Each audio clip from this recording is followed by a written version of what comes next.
Hello everyone, it's Josephine and welcome back to ResearchSetGo. In this video, we're going to be learning about neuroplasticity. So without further ado, let's get started. First of all, what is neuroplasticity? Neuroplasticity is the brain's ability to change and adapt due to previous experiences.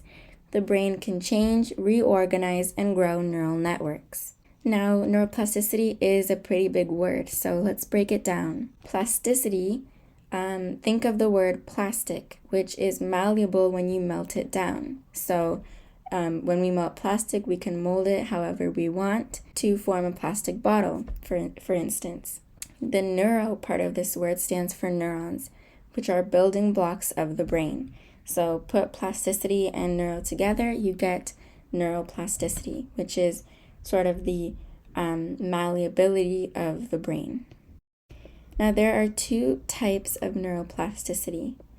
We have structural neuroplasticity. So physical changes in the brain occur as a result of learning. And we have functional neuroplasticity, where brain functions move from damaged to undamaged areas. And that's usually what happens after a stroke. There are some characteristics of neuroplasticity to look out for, including neuroplasticity is an ongoing process, so it occurs from birth to death. It does, however, have some limitations, and age and environment play a role. So the brain has more plasticity when we're younger, and as we age, it decreases. So how exactly does this work? Neurons communicate to form connections through something called a synapse, which is a tiny gap in which chemicals called neurotransmitters are transported. The more synaptic pathways are used, the stronger the communication between neurons. And the image on the right shows a synapse. So you can see you have the two neurons and the neurotransmitters are being exchanged between the two. Another aspect of how this works is synaptic pruning. So as we adapt to new information and environments, our brain eliminates unused or unnecessary neural connections. It's very similar to pruning plants, for example. We get rid of the dead and unwanted branches that are taking away from the efficiency of the plant. At the same time, frequently used pathways are strengthened and preserved.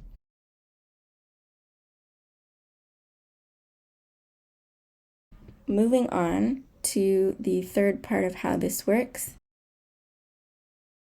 which is growth and repair. So unused neurons grow weak and die through a process called apoptosis. They can be regenerated by neurogenesis, which is the creation of new brain cells.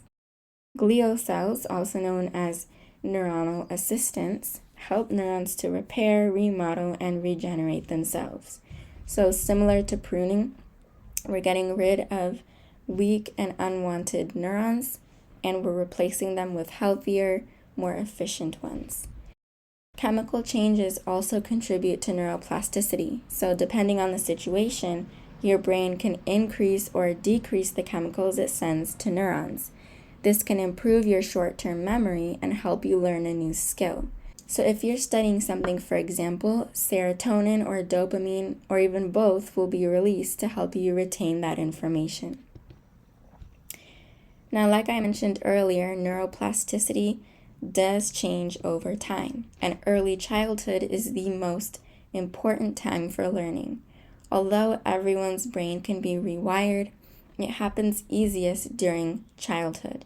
So at birth, infants start with about 2,500 synapses in the brain and produce 1,500 more throughout just the first 3 years of life. And so that's a lot of neuronal production in a very short amount of time. Throughout adolescence, neurons weaken, reducing synapses by 50%.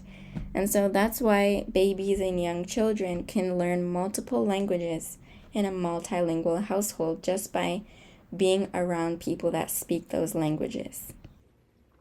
Speaking of languages, being bilingual or multilingual increases the neuroplasticity of your brain, making it easier to learn new things. So just as you need neuroplasticity to learn a new language, learning a language can increase your neuroplasticity. So it goes both ways, and it's not just for language learning.